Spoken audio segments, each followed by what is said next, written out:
recently got friend zoned by a bisexual woman. And even though she's only half gay, it still hurt twice as much. I was like, is this how ugly people feel? Because obviously it's not because of my looks. And I was like, oh, it's my terrible personality. That'll do it. And I know it's been like unseasonably warm because climate change isn't real, but winter is here. And I know this because my body let me know. I get seasonal nosebleeds, and the first one happened in the shower. I was washing my face, looked down, see blood, and it was frustrating because I was using a white towel, and y'all know good whites are hard to find. Towels. Towels? Towels. They say good men are hard to find, but thankfully my mom found one.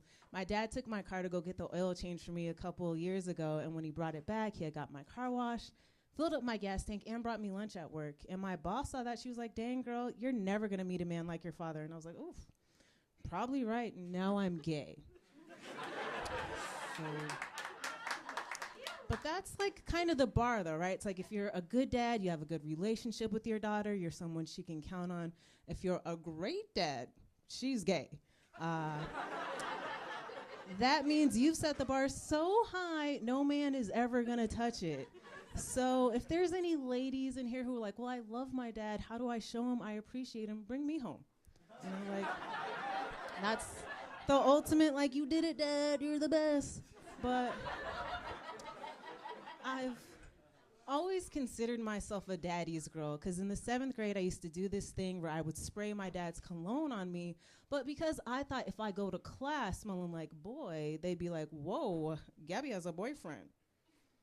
No, they were like, Gabby smells like boy, she's gay. And I was like, you got me. And it's because I thought I was playing chess, not checkers. They were like, this is Connect 4. I'm like,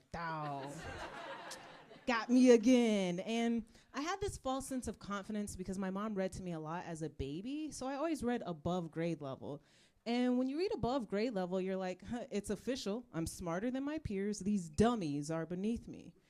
So if you all will take this journey with me, I want everyone to close your eyes, and I want you to think about the dumbest person you know.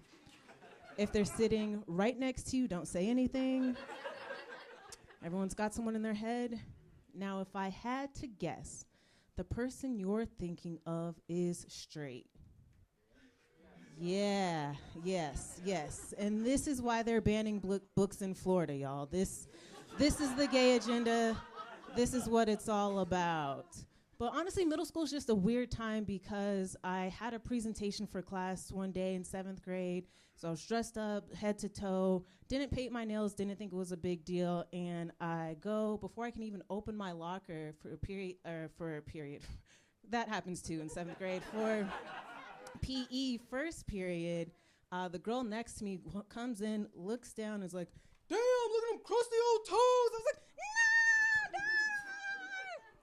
So Jessica Rogers is the reason I don't have an OnlyFans today, all right? I'm missing out on thousands of dollars in this feet pick economy because genetics is a hell of a drug, right? Like, I got my dad's razzle-dazzle personality, but also his toes. And this man has runaway slave feet. Yeah, happy Black History Month to us. But, like, obviously, I love my dad, but, like, only from the knees up, you know?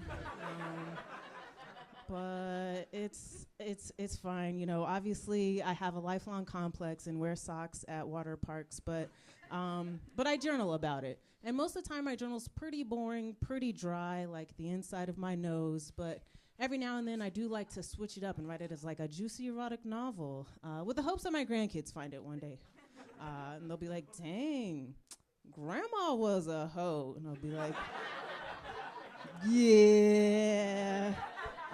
Unless I die tomorrow and my parents find it, they're like, dang, our daughter was a hoe.